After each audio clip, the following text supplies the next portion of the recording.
Students, अब हम देखेंगे क्विज 8 के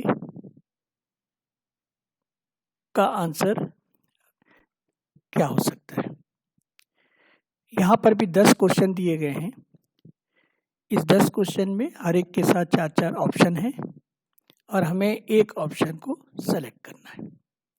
तो देखिए ध्यान से, the first is assembly language is what. Assembly language क्या है?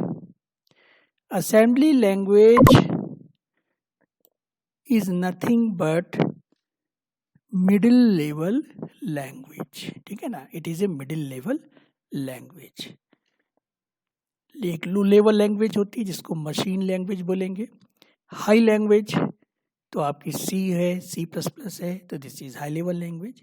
Human level language, it is A English, it is A Hindi, it is known as a human level language. तो हमें यहाँ पर क्या करना है, मिडिल लेवल लैंग्वेज ही समझना है। तो ये मेरा मिडिल लेवल लैंग्वेज मैंने सेलेक्ट किया, सही है।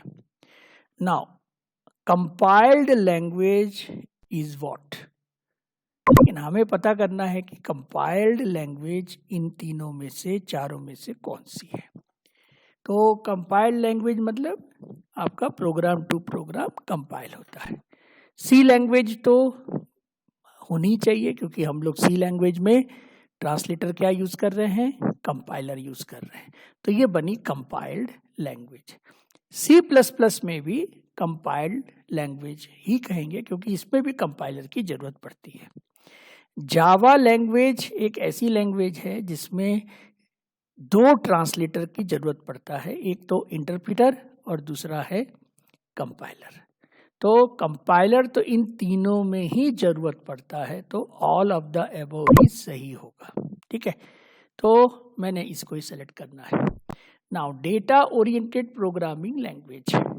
देखिए हमारे पास में ऐसी कुछ लैंग्वेज है जो डेटाबेस पर काम करती हैं, तो इसको कहेंगे हम डेटा ओरिएंटेड प्रोग्रामिंग लैंग्वेज। एक होती है procedure oriented programming language, object oriented programming language. ये पूछ रहे हैं डेटा ओरिएंटेड प्रोग्रामिंग लैंग्वेज क्या होती है। तो पाइथन है, C++ है, C है, SQL है। तो इसमें SQL यानी हमारी क्या हो गई, स्ट्रक्चर क्यूरी लैंग्वेज। ये स्टैंडर्ड क्यूरी लैंग्वेज नहीं है, बहुत लोग इसको स्टैंडर्ड क्यूरी लैंग्वेज ही बोल देते हैं। Actual it is A structured Curie language और इसी को हम बोलेंगे डेटा ओरिएंटेड प्रोग्रामिंग लैंग्वेज। तो मैं इसी को सेलेक्ट करूंगा। अब आता है डिक्लेरेटिव लैंग्वेज। तो डिक्लेरेटिव लैंग्वेज क्या हो सकती है ठीक है ना।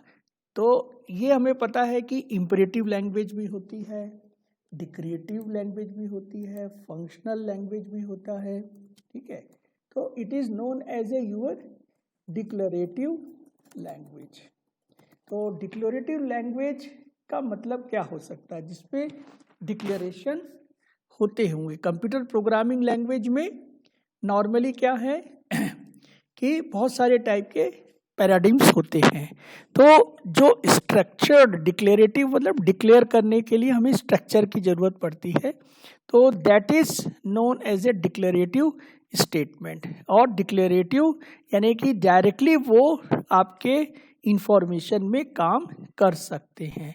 तो it is known as a your declarative languages.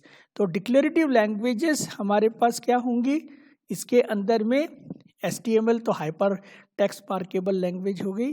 इसके अंदर में एक प्रोलॉग के ऊपर पूछ रहे, तो प्रोलॉग ही है। क्यों? क्योंकि प्रोलॉग ही आपका डिक्लेरेटिव कंसेप्ट में काम करता है। तो आई विल यूज प्रोलॉग। अब क्लाइंट साइड स्क्रिप्टिंग लैंग्वेज क्या होती है। देखिए क्लाइंट साइड का मतलब हमारे कंप्यूटर में जब से इंटरनेट आया है तब से 2 एंड स्टार्ट हो गए हैं, एक तो क्लाइंट साइड और दूसरा होता है सर्वर साइड। तो एक होती है सर्वर साइड प्रोग्रामिंग और एक होती है क्लाइंट साइड प्रोग्रामिंग।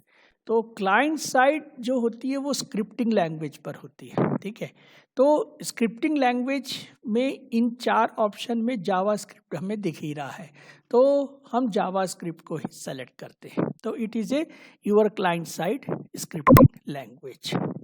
अब है इम्परेटिव लैंग्वेज। तो इम्परेटिव लैंग्वेज कौन सी होंगी इन चारों में? इन चार ऑप्शन दिए, एक सी दिया है, जावा दिया है, बोथ सी एंड जावा दिया है, या फिर none of the C and Java दिया है। Basically imperative programming language are composed of step by step instruction for the computer होता है। तो इसमें हाउ का कंसेप्ट ज़्यादातर होता है, ठीक है ना, इसमें हाउ का कंसेप्ट ज़्यादातर होता है।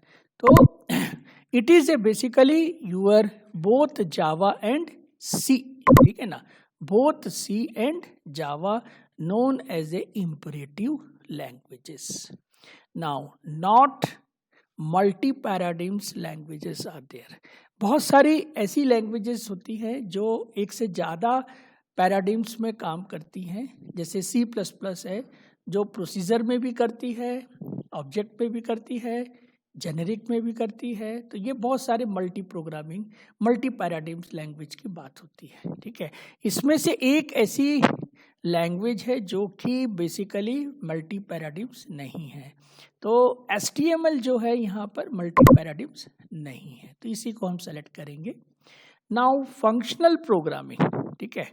तो फंक्शनल प्रोग्रामिंग बेसिकली हमारे पास में जो स्क्रिप्टिंग लैंग्वेज होती है वो फंक्शनल प्रोग्रामिंग होती है ना। तो इसके अंदर में हम लोग बेसिकली फंक्शन को हम इस तरीके से ट्रीट करते हैं जैसे कि कोई वैल्यू हो और उसको हम एक फंक्शन से दूसरे फंक्शन पास करते हैं पैरामीटर को। तो इस तरीके की चीज़ को फंक्शनल प्रोग्रामिंग के कंसेप्ट से हम जानते हैं। तो इसके अंदर में स्विफ्ट या हास्कल या स्काला, ये तीनों ही आपकी क्या है, फंक्शनल प्रोग्रामिंग, जिसके अंदर में फंक्शन बनते हों और उसमें पैरामीटर पास कर सकते हैं एज ए वैल्यू। तो यहाँ पे ये तीनों ही हैं, तो हम तीनों को राइट मानेंगे, ठीक है। नाउ इंटरप्रेटेड लैंग्वेजेस, देखिए इंटरप्रेटेड लैंग्वेजेस में हमारे पास जावा जो कि 2 ट्रांसलेटर लगते हैं, पाइथन टोटली इंटरप्रेटेड ही है, basic beginner all purpose symbolic instruction code, तो ये भी इंटरप्रेटेड ही लैंग्वेज है। तो इसमें चौथा ऑप्शन ही सही है जिसमें तीनों को हम लोग इंटरप्रेट लैंग्वेज बोल रहे हैं। तो I will select the 4th option, ठीक है, इट इज आल्सो करेक्ट। ना object oriented class based language है ना, ये हमें एक्चुअल में अपॉर्चुनिटी देती है ऑब्जेक्ट बनाने के लिए। हम लाइव इंटिटी पर काम कर सकते हैं, ठीक है। तो it is known as a what का कंसेप्ट यहाँ पर डेवलप होता है। प्रोसीजर ओरिएंटेड में हाउ का कंसेप्ट डेवलप होता है।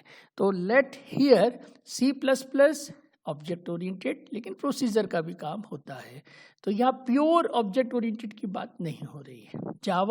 जावा में भी हम ऑब्जेक्ट ओरिएंटेड यानी प्राइवेट है, पब्लिक है, प्रोटेक्टेड, हम इस तरीके के डेटा मेंबर फंक्शन की जो बातें करते हैं वो इसमें कर सकते हैं। नाउ C# में भी हम object oriented class based programming बना सकते हैं। तो मेरे हिसाब से इन तीनों में बना सकते हैं, तो ऑल ऑफ द अबव सही होगा। तो मैं इसे सेलेक्ट कर लेता हूँ। तो आज हमने बहुत ही इंटरेस्टिंग 10 क्विज देखे हैं और उनके सॉल्यूशन में भी हम लोगों ने डिस्कस किया है। आप लोग इसी तरीके से एक एक चीज़ पर डिस्कस करेंगे तो ही आप लोगों को हर चीज़ पे एक्चुअल में मतलब स्ट्रॉन्ग पिलर बनाते जाएंगे और आपको फिर हर चीज़ें आगे समझते जाएंगे, ठीक है। तो लेट आई होप कि आपने अच्छे से समझा होगा। Good day, bye bye.